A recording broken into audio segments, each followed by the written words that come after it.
Gəncənin mərkəzində yerləşən çayçılar yığışdırılır. Şəhər İcra Hakimiyyəti hesab edir ki, bu obyektlərin tikiliş üslubunun şəhərimizin memarlığına uyğun olmaması onun estetik görünüşünü pozur.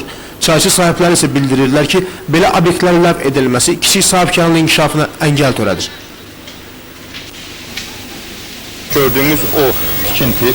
Mən özüm bura baxıb, ora baxanda utanıram. Nəyə görə ki, bu cür gözəlliyi yaradan mən orada şəhərimin gözəlliyinə, arxitekturasına uyğun heç nə yarada bilmirəm. Müraciət eləmişəm başçıya ki, icazə verin, mən də yüksək memarlıq üslubunda öz vəsaitimlə gördüyünüz bu putkanı söküm yerində şəhərimizə uyğun, gözəl bir şey istəyirəm. Ancaq ona bu müraciəti nəzərə almayıblar.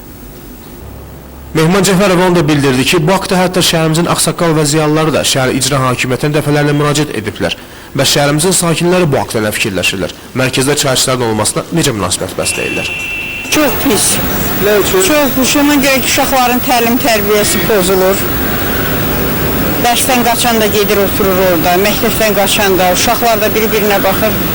Tərbiyəsi tamamilə pozulur. Bağda arvad uşaq gəzənməyir, uşaqlar bağda gəzməlidir, istirahət eləmək, qocalar, uşaqlarlar.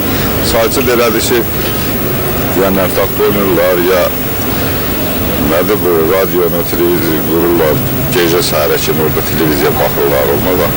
Parkın içində gətirib çayçı qoyurlar, düzgün deyil və ki, qıraqlarda olmalıdır çayçı. Şəhərin gözəlliyini pozur, avaralar yığılırlar, yoldan keçmək olmur, belə yaxşıdır. Pisdir. Mərkəzdə çayçı yaxşı deyil. Çayçı ağsaqqallar üçün, dincəlmək üçün sakitlik bir mənzərə bir yerdir də. Çayçı əgər burada bir ağsaqqallar iştirak edirsə də çox gözəl şeydir. Cavanlar da oradan nəsə sonra bir öyüd nəsihət alar. Gəncədə hər yer demək var ki, çayçı ilə doludur da. Hara gedirdim çayçıdır, yığışdırıblar indi yaxşıdır. Münasibətim yaxşıdır. Belə ki, gedib oturuq çayçıyıq, baş qatırıq, boşluq olanlar. Belə ki, pis münasibətim yoxdur. Çox pis. Bilirsiniz, qarşılıqlıq olur, get-gəl yerində bir mədəni yerdə, yollarda belə şeylərin olması düzgün deyil mənə gəlir ki. Tələbələr var, olmaz da belə şeylər. Siz nə düşünürsünüz? Var, intihası baxır da, məsəl üçün çöldə eləsi var, həyətdə. Akurat məsəl üçün belə özləri üçün açar restoran kimi ola bilər. Ancaq belə onlara müəyyən yer ayrılsın. Olması vacibdir, ancaq müəyyən yerdə də. Hamısını yığıb atmaq da olmaz, hamısını saxlamaq da olmaz mənim fikrimcə. Hansının ki, mane olmur şəhərin gözəlliyinə, şəhərin abadlığına, cəmaatın istirahət üçün lazımdır, onlar qalmalıdır. Şəhər İcra Hakimiyyəti başçısının iqtisadi məsələlər üzrə müavini İlham Əliyev bildirdi ki, adı çəkilən çayçının qabaq hissəsində ölçüsü 2-nin 3-ə olan köşkün qoyulmasına icazəsi var idi. Lakin sonralar köşkün sahibi burada çayxana açmaq üçün qeyri-qanuni 70 kvadrat metrlik əlavə tikinti aparıb. Biz dəfələrlə şifahi şəkildə çayçının yığışdırılmasını bildirsək də, Mehman Cəfərov buna əməl etməyib. Artıq bu günlərdə icra başçı çayçının götürülməsi haqda sərəncam verdi. Statın sonu.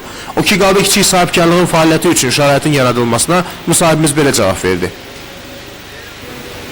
Bilirsiniz, burada ifrat formada düzülmüş çayçılar həqiqətən şəhərin görkəmini pozurdu. Buradakı antisanitariya deməli şərait yaradırdı. Müxtəlif yerlərdə təbii ki, çayçı da olmalıdır.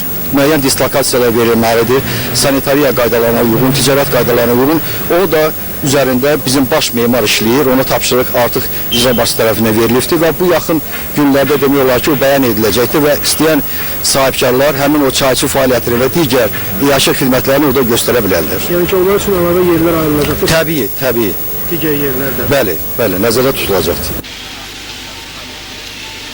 Müsahibimiz həmçinin bildirdi ki, çökək hamamını və fəvvarələrin yanında yerləşən çayçılar da yığışdırılacaq. Çünki onun dediyinə görə onların fəaliyyəti qeyri-qanunidir. İlqar Ağayev, Mir Yunus Seyidzadə, Xəbər Plus.